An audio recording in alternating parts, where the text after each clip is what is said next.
سورہ کہف کا سب سے پہلا سبق ہمیں اصحاب کہف کے واقعے سے ملتا ہے۔ یہ وہ چند نوجوان تھے جن کے سامنے دو ہی راستے تھے، یا تو ظلم کے آگے سر جھکا دیں یا پھر سچائی پر ثابت قدم رہ کر سب کچھ قربان کر دیں۔ پتہ ہے انہوں نے دنیا کی محرومی تو قبول کر لی مگر ایمان کی محرومی قبول نہ کی۔ انہوں نے اپنا گھر بار خاندان آرام مال سب صرف ایک مقصد کے لیے چھوڑا تھا کہ ہم اپنا ایمان بچائیں گے۔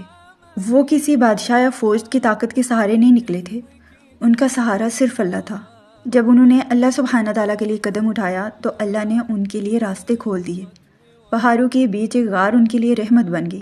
پھر اللہ نے انہیں گہری اور لمبی نیند سلا دیا۔ کئی سال گزر گئے لیکن ان کا جسم بھی سلامت رہا اور ان کا ایمان بھی۔ تو اس واقعے سے ہمیں کیا سیکھنے کو ملتا ہے کہ کبھی کبھی اللہ بندے کی حفاظت ایسے طریقے سے کرتا ہے جو انسانی عقل سوچ بھی نہیں سکتی۔ اور ایمان کی حفاظت دولت یا طاقت سے نہیں ہوتی، ایمان کی حفاظت سچائی، ہمت اور اللہ پر بھروسے سے ہوتی ہے۔ جب آپ اللہ کے لیے قدم اٹھا لیتے ہیں، پھر چاہے کوئی بھی آپ کے خلاف ہو، دنیا بدل جائے، زمانہ مخالفت کرے، حالات مشکل ہو جائیں، لیکن جو اللہ کے لیے کھڑا ہو جائے، اللہ اسے کبھی تنہا نہیں چھوڑتا۔ سورہ کہف میں سے دوسرا سب سے بڑا سبق جو ہمیں سیکھنے کو ملتا ہے وہ اس شخص کے واقعے سے ملتا ہے جس کے پاس 2 باغ تھے۔ اس شخص کے پاس اللہ کی دی ہوئی ہر طرح کی نعمت تھی، باغات میں کھجوریں، انگور، پانی کے چشمے، سب کچھ، ہر طرح کی آسائش۔ ایک دن غرور میں آ کے اس نے اپنے غریب ساتھی جو کہ ایماندار تھا اس سے کہا کہ میرے پاس تم سے زیادہ مال ہے، میرا سٹیٹس تم سے بڑا ہے۔ اس کے ساتھی نے اسے بہت پیار سے سمجھایا کہ باغ میں داخل ہوتے ہوئے ماشاءاللہ کہنا چاہیے تھا، اللہ چاہے تو آج یہ نعمتیں قائم رہیں، اگر اللہ چاہے تو ایک لمحے میں ختم ہو جائیں۔ لیکن وہ کہتے ہیں نا، جب انسان تکبر میں آ جاتا ہے تب نصیحت بھی وزن نہیں رکھتی۔ پھر اللہ نے ایک دن اسے اس کے غرور کا صلہ دیا۔ ایک ہی رات میں اس کے سارے باغ اجڑ گئے، چشمے سوکھ گئے، درخت گر گئے اور وہ شخص ہاتھ ملتا رہ گیا۔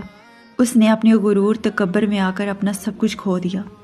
اس واقعے سے ہمیں کیا سیکھنے کو ملتا ہے کہ جب انسان نعمت پر غرور کرنے لگے تو نعمتیں واپس لے لی جاتی ہیں، لیکن اگر انسان انہی نعمتوں پر دل سے شکر ادا کرے تو اللہ تھوڑی چیز میں بھی برکت دے دیتا ہے۔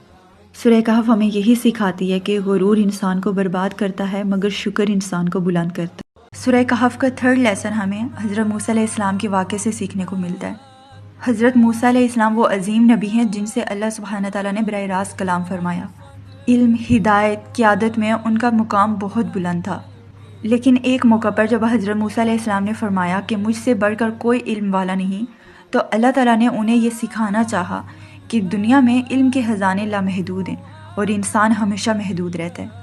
اسی لیے اللہ سبحانہ تعالیٰ نے حضرت موسیٰ کو حضرت خضر علیہ السلام کے پاس بھیجا اور وہاں سے یہ سفر شروع ہوا۔ یہ سفر عام نہیں تھا، یہ صبر کا سفر تھا، حکمت کا، سمجھنے کا سفر تھا، اللہ پر یقین کرنے کا سفر تھا۔ اور اس سفر میں 3 واقعات پیش آئے۔ پہلا واقعہ، حضرت خضر علیہ السلام نے کشتی میں سوراخ کر دیا۔ ظاہر میں دیکھنے کو یہ ظلم لگتا ہے، ناانصافی لگتی ہے۔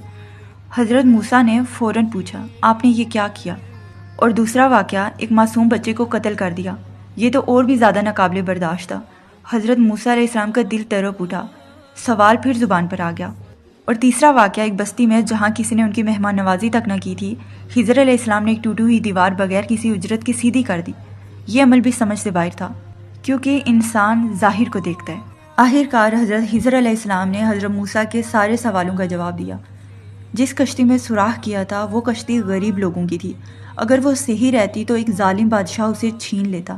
سوراخ دراصل حفاظت تھا، اور وہ بچہ جس کو قتل کر دیا گیا تھا وہ بڑا ہو کر اپنے والدین کے لیے آزمائش بننے والا تھا۔ اللہ نے ان کے لیے اس سے بہتر اولاد کا فیصلہ فرمایا۔ اور وہ دیوار جس کو سیدھا کر دیا تھا اس کے نیچے 2 یتیم بچوں کا خزانہ دفن تھا۔ اللہ چاہتا تھا کہ وہ خزانہ ان کے بالغ ہونے تک محفوظ رہے۔ تو اس سارے واقعے سے ہمیں کیا سیکھنے کو ملتا ہے کہ اللہ کبھی بھی بندے کی کہانی بغیر حکمت کے نہیں لکھتا۔ کبھی جو نقصان ہمیں نظر آ رہا ہوتا ہے وہ دراصل ہمیں بچانے کے لیے ہوتا ہے، کبھی جو دیر ہوتی ہے وہ ہمارے حق میں ہوتی ہے، کبھی جو ہمیں لگتا ہے ہم سے چھن گیا ہے وہ کسی بہتر عطا کی تیاری ہوتی ہے۔ لیکن انسان جلد باز ہے، وہ چاہتا ہے کہ ہر سوال کا جواب ابھی مل جائے۔ سورہ کہف ہمیں خاموشی سے پیغام دیتی ہے، صبر کرو، بھروسہ رکھو اور اللہ کی حکمت کا انتظار کرو۔